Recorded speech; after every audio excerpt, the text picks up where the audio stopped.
কাঁদবি যদি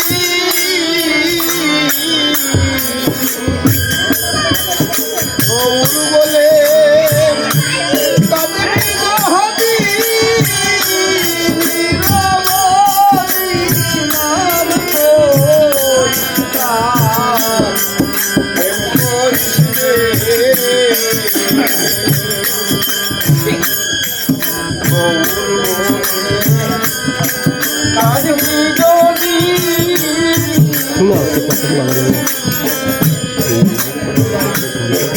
গৌর বলে কাঁদবি যদি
বানে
উপস্থিত ছাত্র শৈব ব্রহ্মচারী বৈষ্ণবগণ আদি করি মতুয়াদের বন্ধী বিচরণ সাধুগুরু আছেন যত সবার কাছে আমি নত মন মতো কৃপাশীষ জীবন সর্বজন ওই আশিস হয়ে পুষ্ট কেটে যাবে দূরদৃষ্ট ইষ্ট বুঝাই নিষ্ঠ আমি রবই অনুক্ষণ বিধিবাদ বাদ্য দিয়ে শান্তিমত সঙ্গীতে হিয়ার মাঝে দাঁড়ানো সাধনের ধন হেরে যুগলের উপমাদুরী বহিবে অশ্রী মন ভরিবি হবে যেন হবে অন্ত জয় হরিবল হরিবল।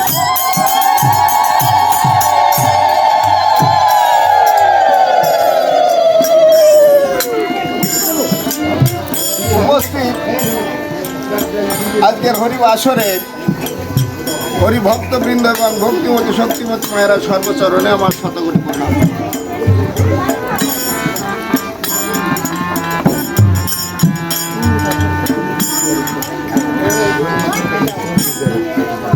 কবি রসরাজ তারক কি গাইবেন গৌর বলে কাজে যদি নিরবধি নাম পরিষ্কা প্রেম নাম শুনে প্রাণ জুড়ালো নামটি ভালো প্রেম ভালো না কোনোদিন। এটা কার কথা ছিল? আমার শশীমায়ের কথা। যখন আমার গৌরাঙ্গ মহাপ্রভুর দাদা বিশ্বরূপ সন্ন্যাস নিয়ে চলে গিয়েছিলেন, আর কোনোদিন গৃহে ফিরে আসেননি। তাই যখন আমার গৌরাঙ্গ মহাপ্রভু সন্ন্যাস নিয়ে চলে গেলেন, তখন আমার সীমান্দা নদিয়াবাসীর কাছে কেঁদে কেঁদে বলেছিল, গৌর বলে কাঁদলে যদি নিরবধি নাম করিস না, যদি গৌরের সঙ্গে গৌরের নাম কর, কিন্তু গৌরের সঙ্গে প্রেম করিস না। যদি গৌরের সঙ্গে প্রেম করিস তাহলে আমার মতো গৌর তাই বলি, তোরা গৌরের নাম কর, কিন্তু গৌরের সঙ্গে প্রেম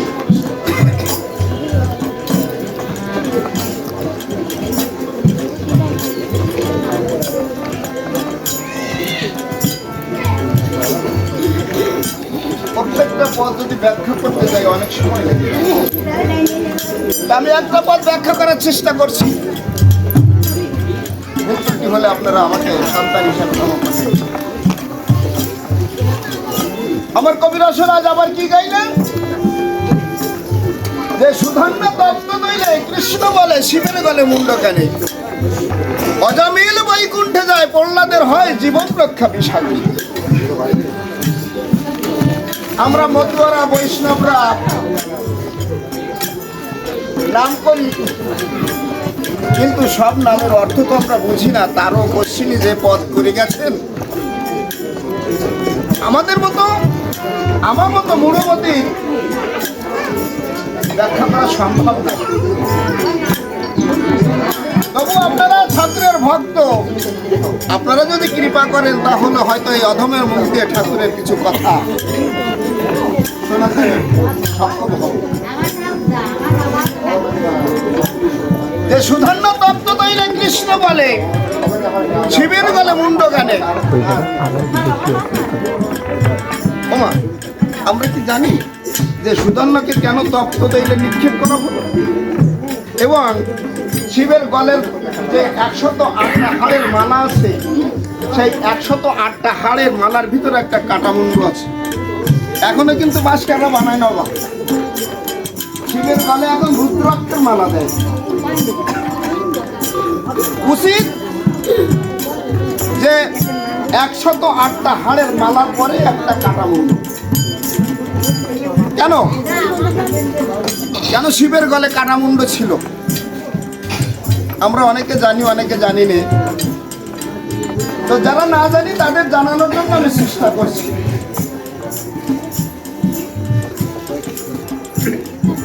যখন কুরুক্ষেত্রের যুদ্ধ শেষ হলো, এই কুরুক্ষেত্রের যুদ্ধের শেষে হস্তিনার রাজসিংহাসনে বসে ধর্মরাজ যুধিষ্ঠির মনে মনে চিন্তা করছেন যে হায় রে মন, এই সামান্য একটু রাজ্যের লোভে এই যে 18টা দিন কুরুক্ষেত্রের যুদ্ধের ময়দানে কত মুনি ঋষি ব্রাহ্মণ পশু পাখি কীট পতঙ্গ মৃত্যু হয়েছে, তার কোনো ইয়ত্তা নেই। তো আমি এই যে ব্রাহ্মণ হত্যা হয়েছে, এই ব্রাহ্মণ হত্যায় ব্রহ্ম হত্যায় আমি পাপে লিপ্ত হয়েছি, এই মহাপাপ থেকে আমি কিভাবে পরিত্রাণ পেতে পারি? উনি বসে বসে ভাবছেন। তাই উনি সমস্ত মুনিবরদের আহ্বান করলেন, ডাকলেন, বললেন যে মুনিবর, আপনারা আমাকে একটা বিধান দেন যে এই যে 18টা দিন কুরুক্ষেত্রের যুদ্ধ হলো, এই কুরুক্ষেত্রের যুদ্ধে অনেক ব্রাহ্মণ মুনি ঋষি সাধুগুরু বৈষ্ণব কীট পতঙ্গ পশু পাখি যে মৃত্যুবরণ করছে, এতে তো আমি মহাপাপে লিপ্ত হয়েছি। এই মহাপাপ থেকে আমি কিভাবে পরিত্রাণ করব? আমাকে একটা বিধান দিন। তাই মুনিরা বসে সিদ্ধান্ত করলেন এবং ধর্মরাজ যুধিষ্ঠিরকে বললেন যে মহারাজ, আপনি একটা অশ্বমেধ যজ্ঞ করুন। এই অশ্বমেধ যজ্ঞ করলে আপনি এই মহাপাপ থেকে পরিত্রাণ পাবেন। ধর্মরাজ যুধিষ্ঠির অশ্বমেধ যজ্ঞের আয়োজন করলেন।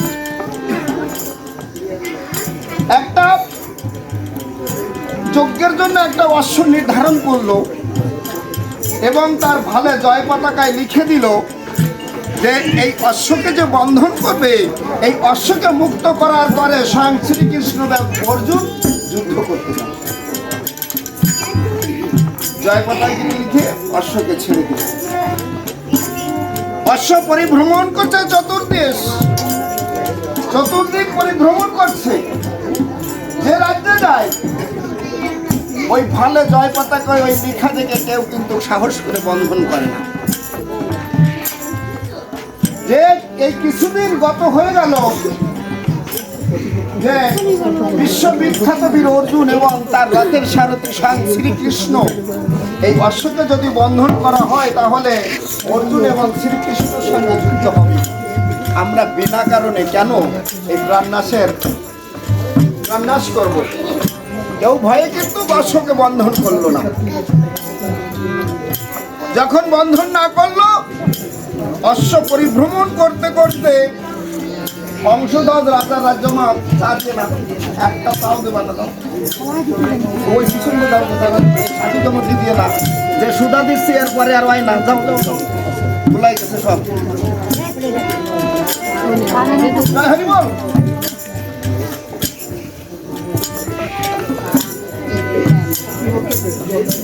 ওই যারা চেয়ার আছে চেয়ারম্যানকে দাও। জয় হরি বল। যখন অশ্ব পরিভ্রমণ করতে করতে হংসধ্বজ রাজা রাজেশে উপস্থিত হলো, ওই রাজা রাজপ্রহরী যারা ছিল তারা ওই যজ্ঞের অশ্বকে দেখে রাজামশাইয়ের কাছে গেলেন।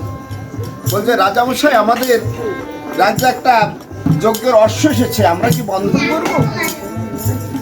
যদি ওই অশ্বকে বন্ধন করা হয়, তার জয় পতাকায় লেখা আছে এই অশ্বকে বন্ধন করলে অশ্বকে মুক্ত করার পরে স্বয়ং শ্রীকৃষ্ণ এবং অর্জুন আসবে। যদি আমরা কি বন্ধন করব?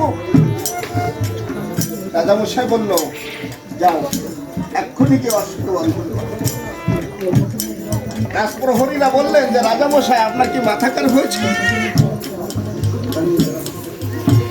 কেন এই যজ্ঞের অশ্ব বন্ধন করে আমরা এই যুদ্ধে লিপ্ত হবার, এই যুদ্ধে কেন আমরা প্রাণ নাশ করব?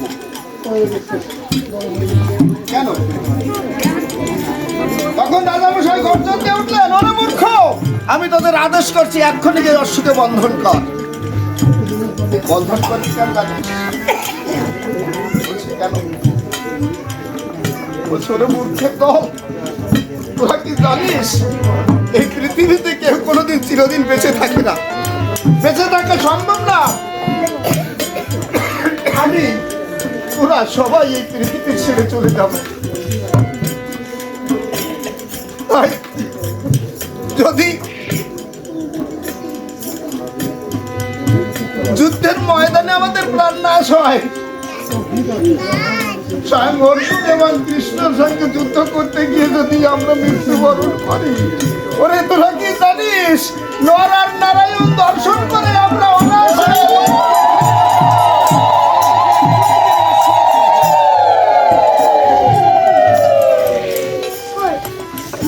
যুদ্ধের ময়দানে মৃত্যুবরণ করলে, আমরা নর আর নারায়ণ দর্শন করে মৃত্যুবরণ করলে আমরা অনায়াসে বৈকুণ্ঠে যাবো।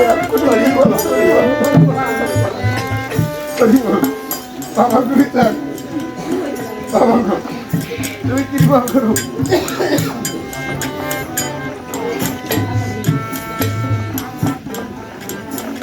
রাজামশাই রাজগা পেয়ে রাজপ্রহরী যারা ছিল অশ্বকে বন্ধন, অশ্বের পিছনে যে সৈন্য ছিল তারা খবর দিল হস্তিনায় যে হংসধ্বজ রাজার রাজ্যে অশ্ব বন্ধন হয়েছে। যুদ্ধের একটা নির্দিষ্ট তারিখ পড়ে গেল। ওই হংসধ্বজ রাজা তার রাজ্যে ঘোষণা দিল, 14 থেকে 27 বছরের যত পুরুষ আছে সবাই নির্ধারিত সময়ের আগে এই যুদ্ধের ময়দানে উপস্থিত হতে হবে। এই যুদ্ধের ময়দানে সবার শেষে যে আসবে তার সাজা হচ্ছে তপ্ত তৈলে নিক্ষেপ করা হবে। রাজ্যে ঢালা পড়ে গেল। সবাই নির্ধারিত সময়ের আগে যুদ্ধের ময়দানে এসে উপস্থিত হলো, যে যাতে সবার পিছনে আসলে যাতে তর্ক তৈলে নিক্ষেপ না খেতে হয়।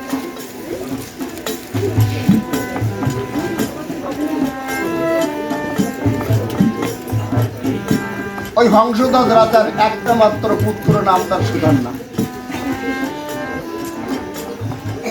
সুধন্যা যখন তার স্ত্রী নাম পদ্মাবতী, পদ্মাবতীর কাছে গিয়ে বলছে যে পদ্মাবতী, আমি যুদ্ধে যাব, তুমি আমাকে অনুমতি করো, তুমি আমাকে বিদায় দাও, আমি যুদ্ধে যাব। পদ্মাবতী বলছে, ওগো স্বামী, তোমার শ্রীচরণে আমার একটি মাত্র প্রার্থনা, তুমি আমার একটা মাত্র অনুরোধ রাখবে। বলছে পদ্মাবতী, তুমি আমার স্ত্রী, তুমি আমার সহধর্মিণী, একটা কেন হাজারটা অনুরোধ আমি রাখতে বাধ্য। বলো তুমি কি, তোমার কি অনুরোধ? পদ্মাবতী বলছেন, ওগো স্বামী, আমি স্ত্রী আচারে শুদ্ধামতী।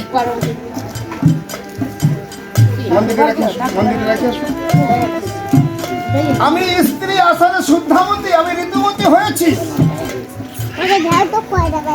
তাই কৃপা করে, দয়া করে যদি তুমি তোমার রতি দান করো, তোমার রতি দানের ফলে যদি আমার গর্ভে একটা পুত্র সন্তান হয়, তাহলে তোমার এই বংশ রক্ষা পাবে।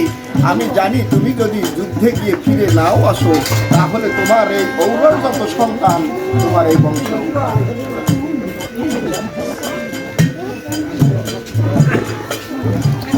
সুধন্যা পদ্মাবতীকে বললেন যে পদ্মাবতী, আমি তোমার অনুরোধ রাখবো, কিন্তু তোমার প্রতি আমার একটা অনুরোধ আছে, আমার একটা অনুরোধ রাখবে।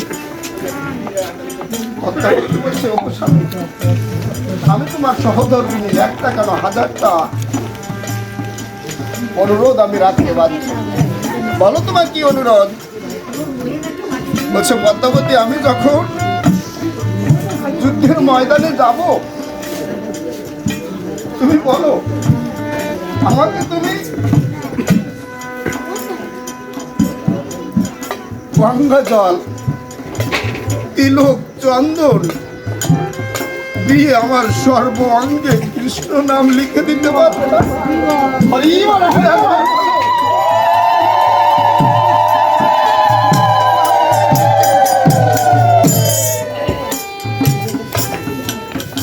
বলতে পারবো না।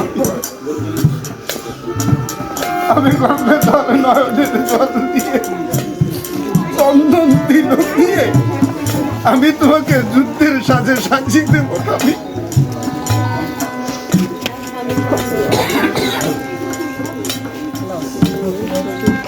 তৎক্ষণাৎ সুধন্যা স্নানান্নে ছেড়ে প্রতিদান শেষে আবারও স্নান করে এসে বলছে পদ্মাবতী, এবার তুমি আমাকে মনের মতো যুদ্ধের সাজে সাজিয়ে দাও। আজ পদ্মাবতী সুধন্যাকে কেমন ভাবে সাজাচ্ছে, নয়নের জল,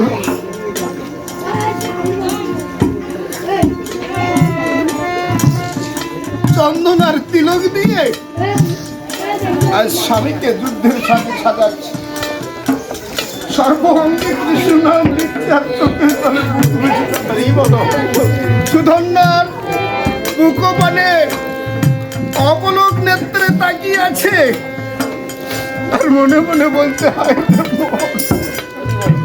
এই জীবনে হয়তো এই মুখ আমি আর দর্শন করতে পারবো।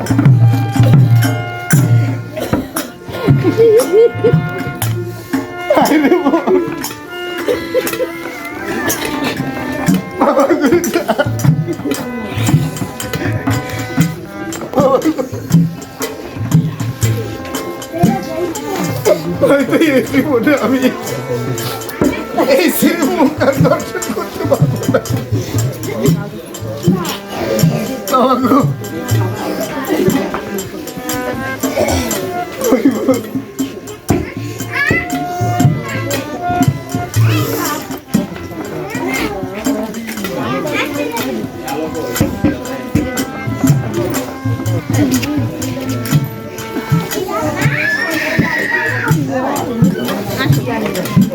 চিন্তা করছি আর চোখের জলে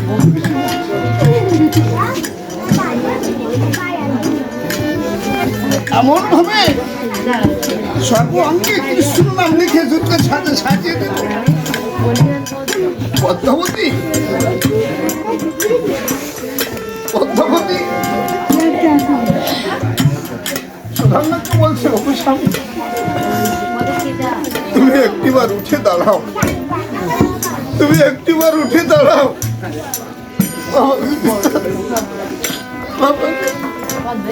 তুমি কৃপা করো, তুমি তোমার পদ্মাবতী বলছে, ওগো স্বামী তুমি একটিবার উঠে দাঁড়াও, আমি তোমাকে শেষবারের মতো প্রণাম করি। হয়তো জীবনে এই কারণে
পদ্মাবতী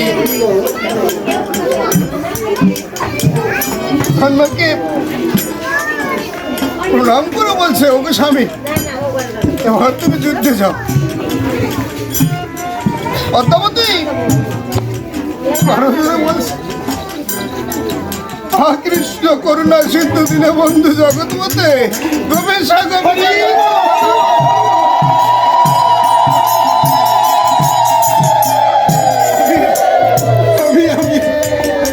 আমার স্বামীকে যুদ্ধে পাঠালাম। ঠাকুর তুমি কৃপা করে দয়া করে আমার স্বামীকে যুদ্ধে জয় করে আমার কলকে তুমি ফিরিয়ে দিও।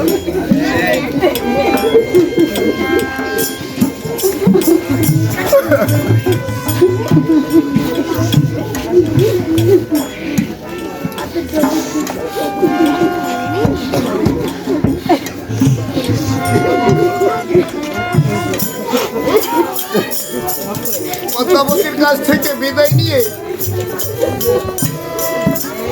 নির্ধারিত সময়ে সবার পিছনে এসে উপস্থিত হয়েছে। কুটির ব্রাহ্মণ যারা ছিল তারা ডেকে বলছে যে রাজার আদেশ ছিল যে সবার পিছনে যে আসবে তাকে তত্ত্ব তৈলে নিক্ষেপ করবে, কিন্তু আজকে দেখা যাবে রাজা মশাইয়ের বিচার কেমন। তার একটা মাত্র পুত্র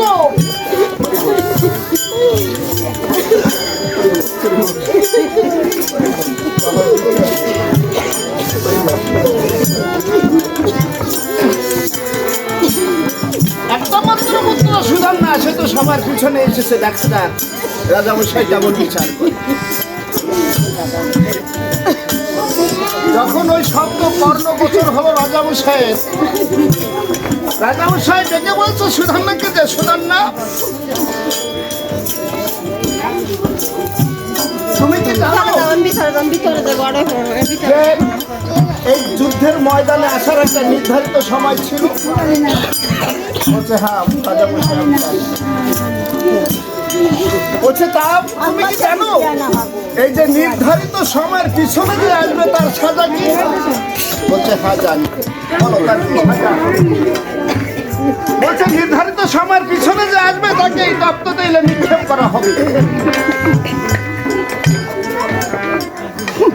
রাজামশাই বলছে তবে জেনে শুনে তুমি কেন এই সবার পিছনে আসো?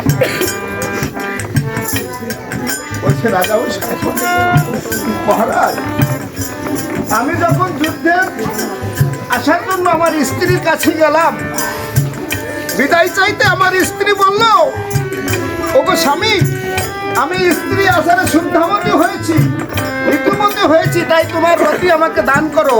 তোমার রতি দানের ফলে যদি একটা পুত্র সন্তান হয় তাহলে তোমার এই বংশ রক্ষা পাবে, তাই আমার রতি দান। রাজামশাই গর্জন দিয়ে বললেন, ওরে মূর্খ, কে আছিস? জল্লাদ, এক্ষণে এই কুলাঙ্গারকে তপ্ত তৈলে নিক্ষেপ কর। রাজা রাজা পেয়ে জল্লাদ যারা ছিল তারা ধরে ওই সুধন্যাকে তপ্ত তৈলে নিক্ষেপ করে গরম তেলের ভিতর কড়াই তার উপর সুধন্যাকে নিক্ষেপ করে। ওই গরম তেলের ভিতরে সুধন্যা দাঁড়িয়ে কৃষ্ণ নাম করছে, চোখের জলে পরিবেশন। হরি বলো, হরি বলো, হরি বলো।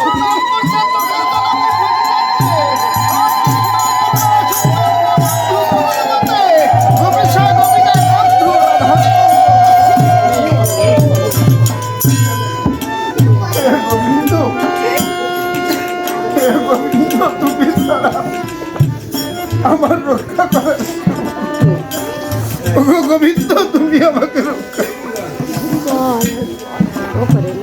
গোবিন্দ গোবিন্দ কৃষ্ণ কৃষ্ণ বলে কাঁদছে।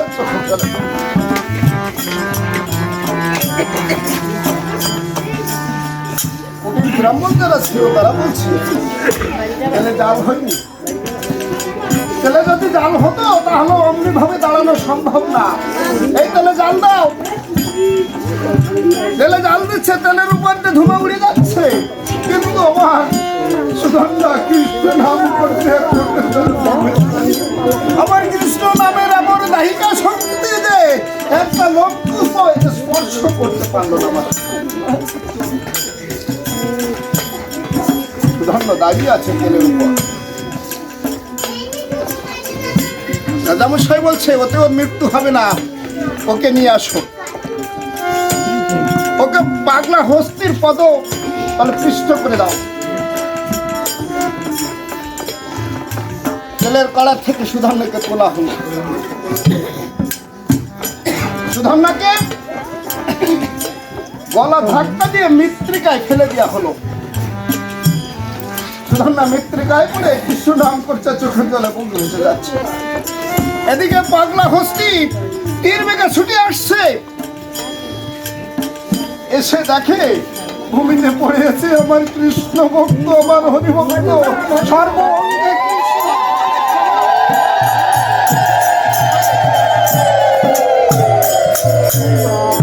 কৃষ্ণ ভক্ত দেখে, কৃষ্ণ ভক্ত দেখে কৃষ্ণকে স্পর্শ।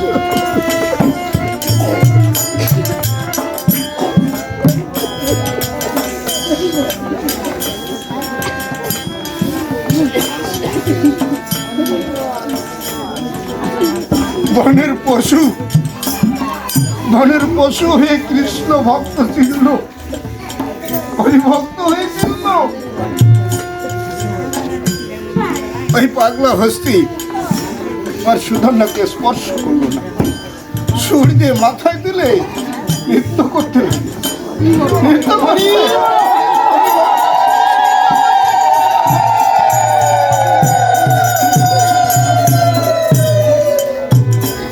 রাজামশাই বললেন, ওতে ওর মৃত্যু হবে না, ওকে যুদ্ধ করতে বলো।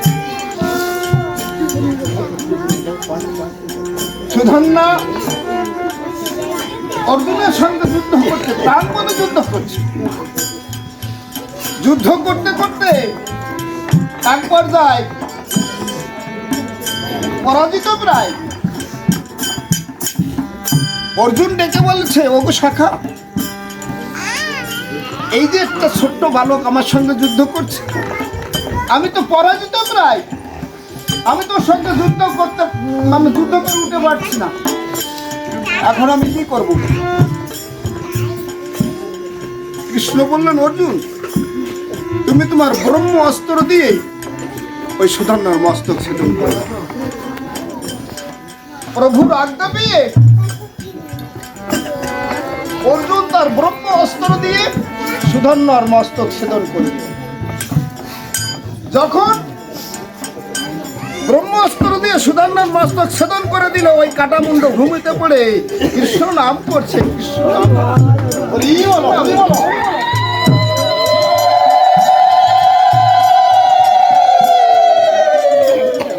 অর্জুন ডেকে বলছে কৃষ্ণকে যে প্রভু ওগো সখা, এই যে কাটামুন্ড তো ঘুমে পড়ে তো তোমারও নাম করছে, এখন আমি কি করবো, এই বন্ধু কোথায় রাখবো?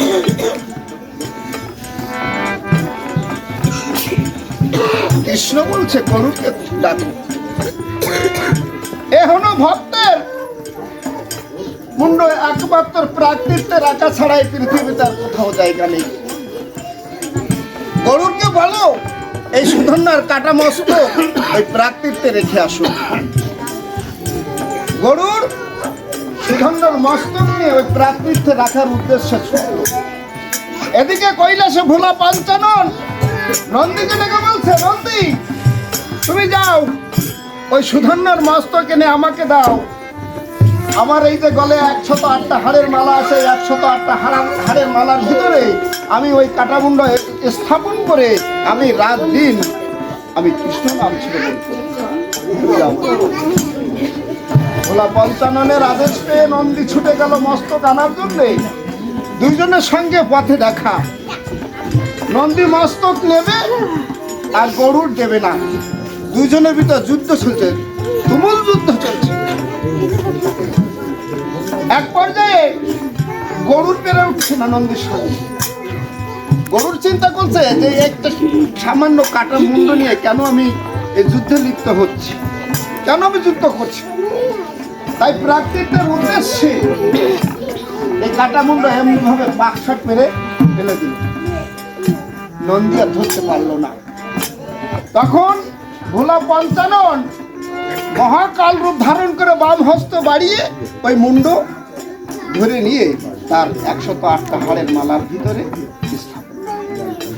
ভোলা পঞ্চানন রাত দিন 24 ঘন্টা ওই সুধন্বর কাটা মস্তক থেকে বিষ্ণু নাম শুনে, হরি নাম শুনে।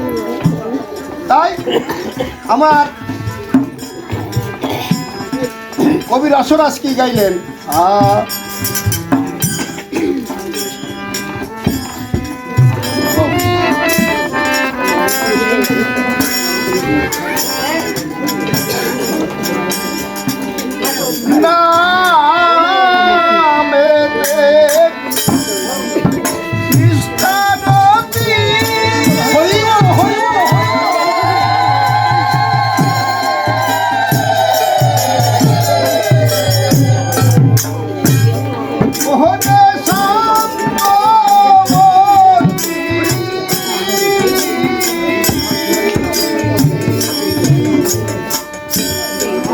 শান্তি হরি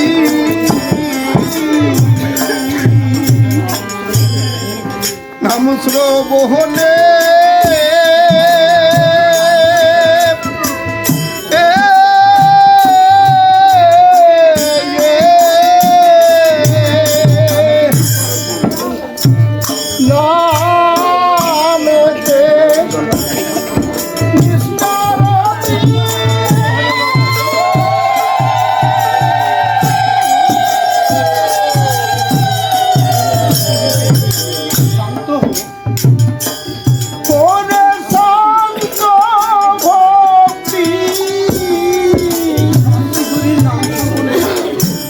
শান্তি হরি নাম শ্রবণে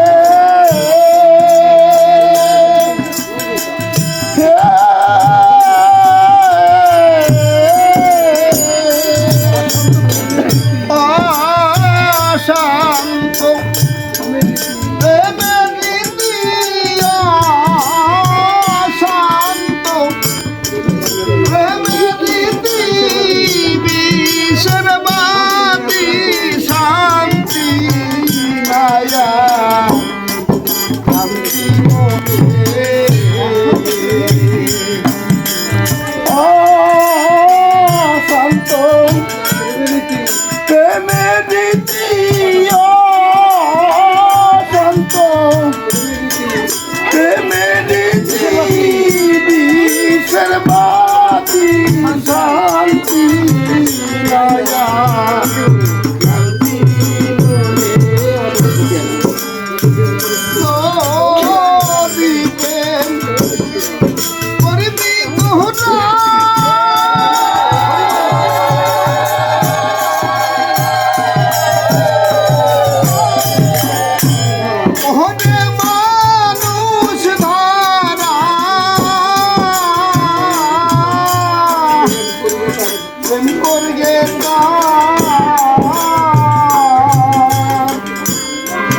ভক্তির সঙ্গে